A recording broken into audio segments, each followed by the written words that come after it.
Hey guys, welcome back to the channel.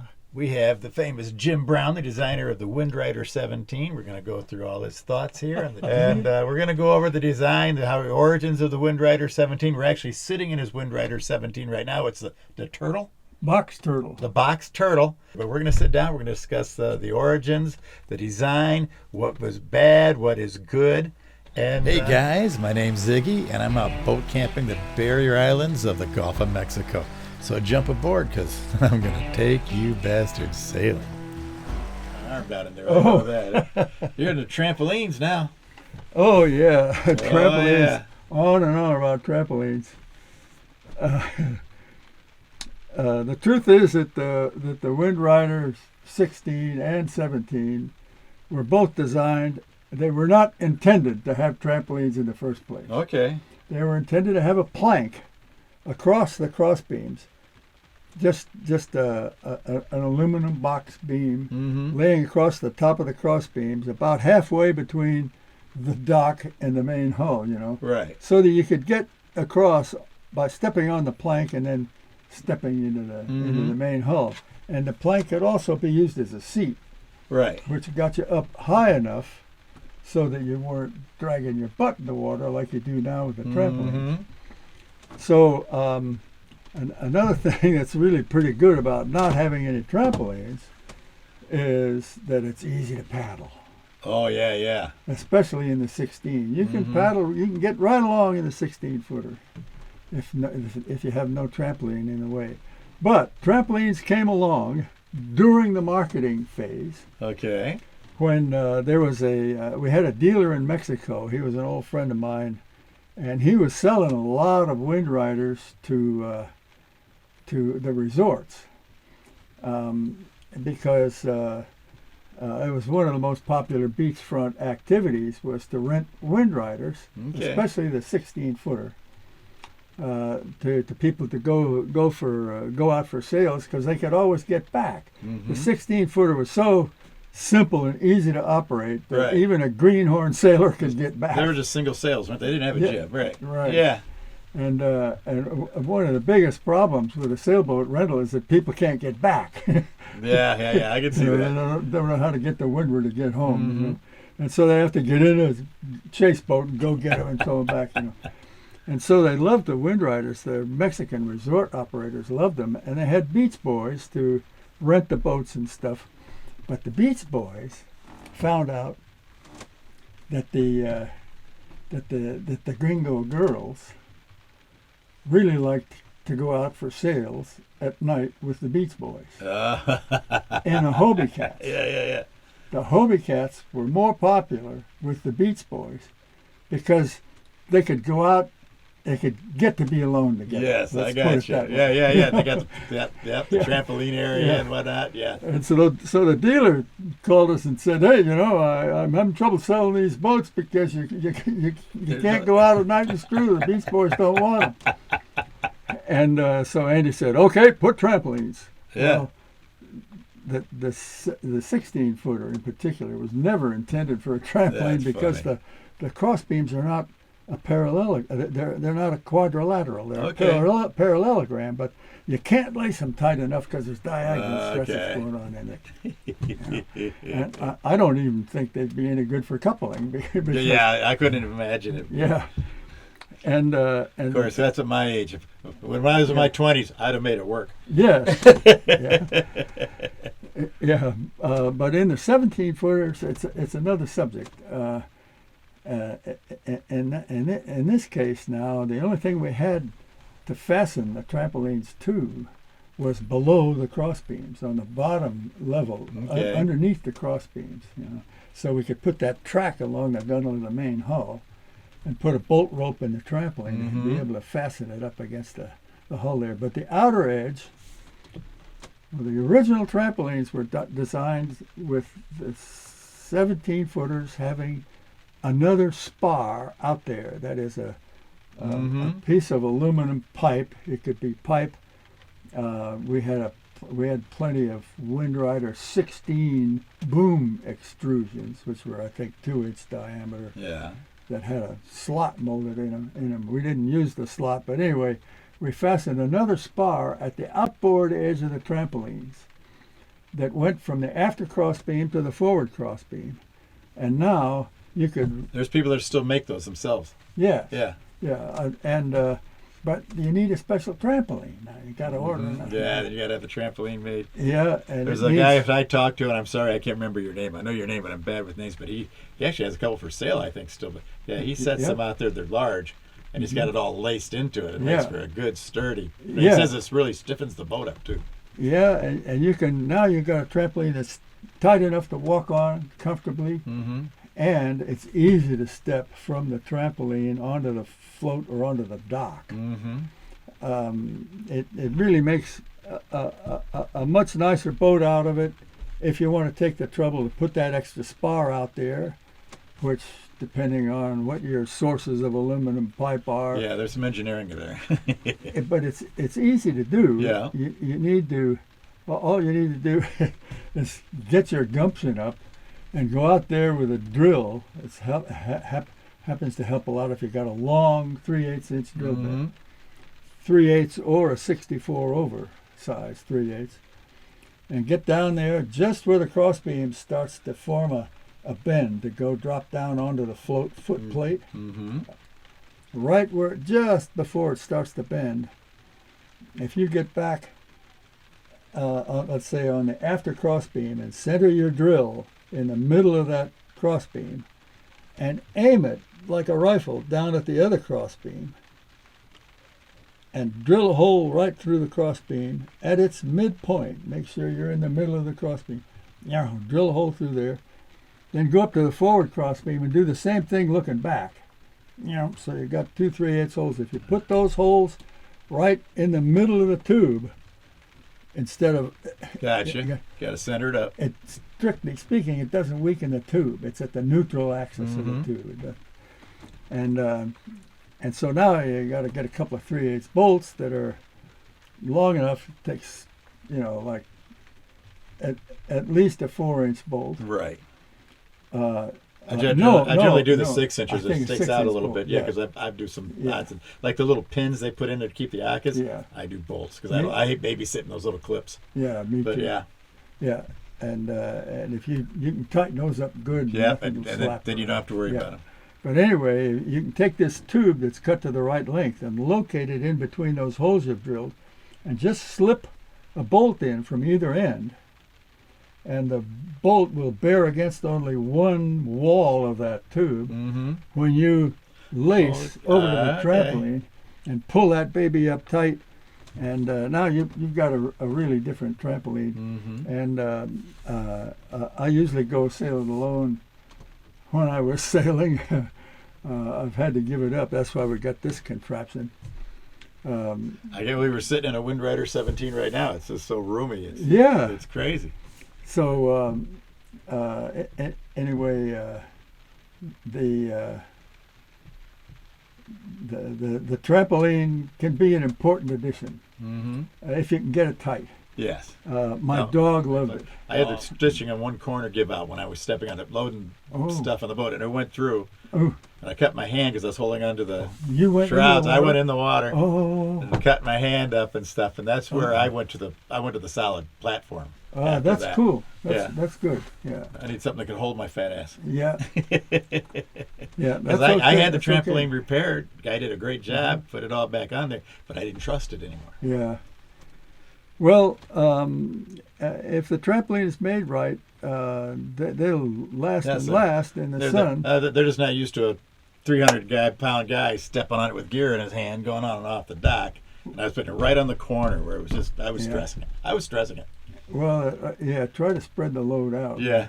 But the trampolines that I got for my boat to fit that outboard spar, so you could lace the trampoline on both edges instead of just having one edge loose with that catenary curve in it. The trampolines many years ago cost me $409, and the extra $9 was for using sun-resistant thread. Okay. Wow. It's usually the thread that gives up. That's what gave me out. Yeah. Yeah. The thread won't stand exposure to the sun. unless it's made out of poly. Let's see, what is that? No, it's not. It's acrylic. Okay, acrylic thread. Very sun All right. What's next? We got the trampolines. We got covered hatch covers and surf. Yeah. I think the most rewarding sailing I've done in the Windrider, both 16 and 17, was to take him to sea in the Pacific. Okay. And it was a pretty ballsy thing to do.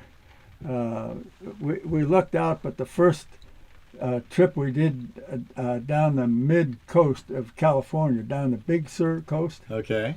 The first trip we did, we were very fortunate. We had light conditions, and a glorious trip.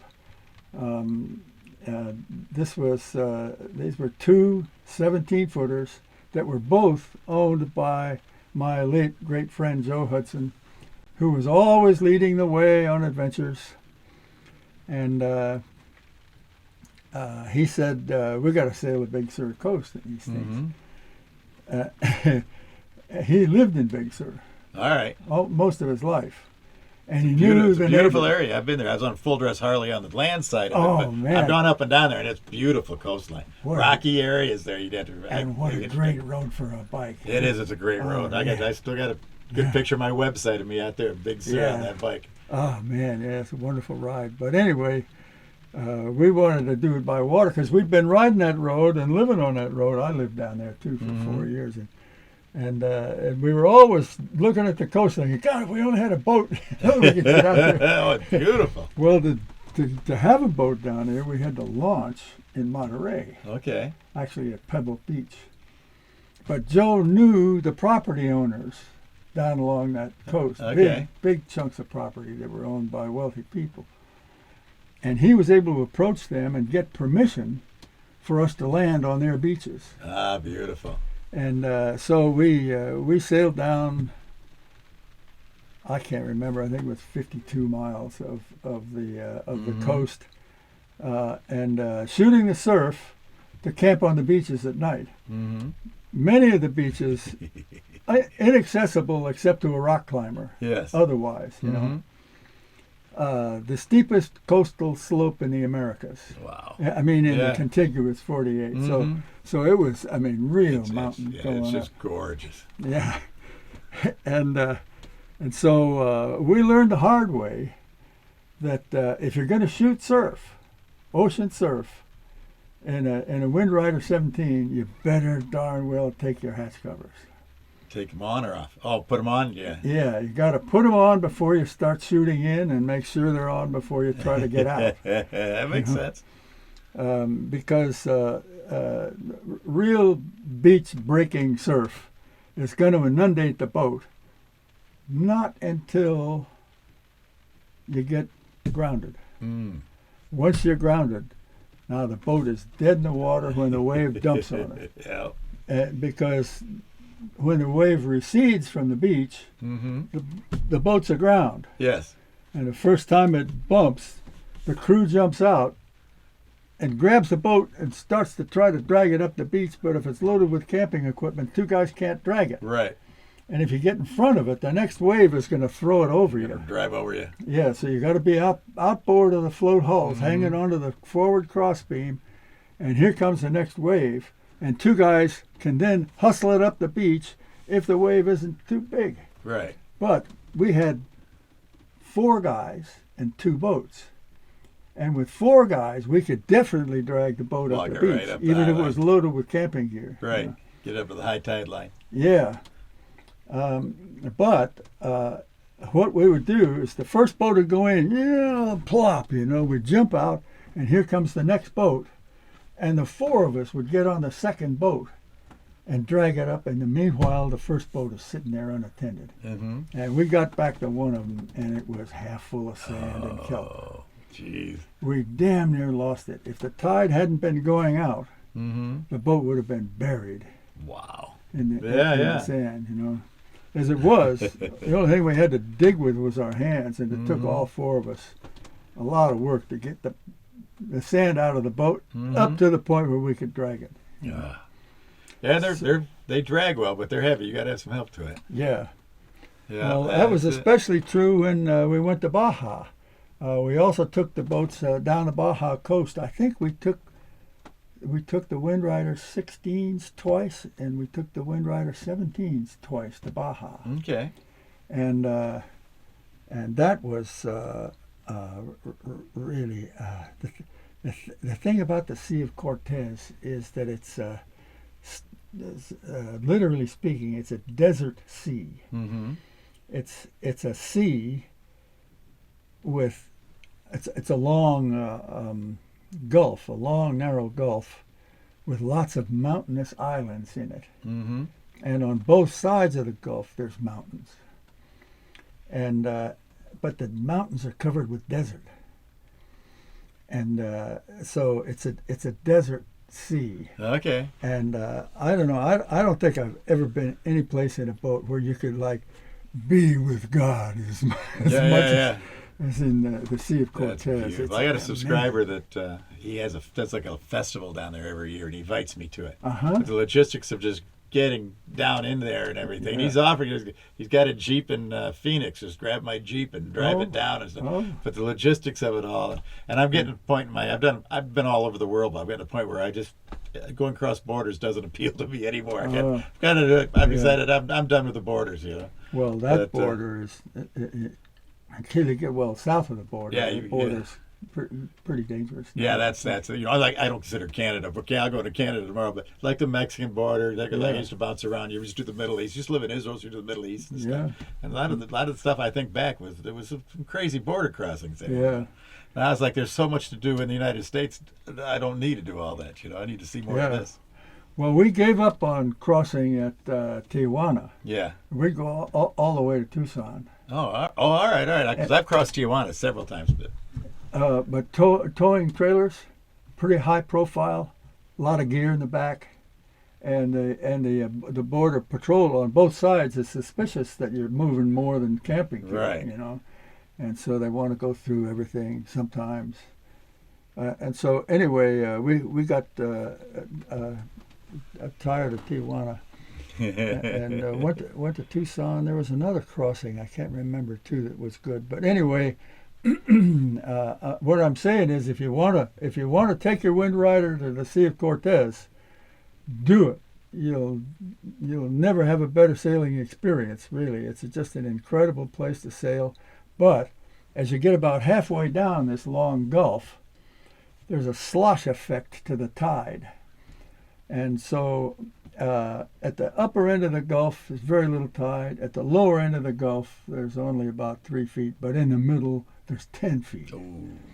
And the beaches are pretty steep, and they're really rough rock, cobble beaches. Many times cobble beaches. And if it's getting dark and the wind is coming up, you got to get ashore. And it's the reason that we had to have 2 boats and 4 guys is so that we could drag the boats up these steep beaches to above the high tide line. Yeah. Because at that time we didn't have these trampolines that would allow you to sleep on board. Mm-hmm. If we had been able to anchor, yes, in a protected place, we could have spent the night on board at times, and cook on board and everything else we needed to do. But so that's why we came home and why I designed the Sea Clipper 20, which is a build-your-own 20-footer that has 2 4x8 foot platforms. You can put an 8x8 tent. All right. Over that Sea Clipper 20, which means you can spend the night on board in pretty much any condition. Yeah, I put my tent on my Windrider, and I sleep on it. I love it. It's great for that. It's great for that. That's great. I'm glad you've done that. Fold over keels. That's the next one on the list. And that completes episode number 4. Look for episode number 5 next Sunday. So make sure you subscribe, because I'm going to take you bastards sailing.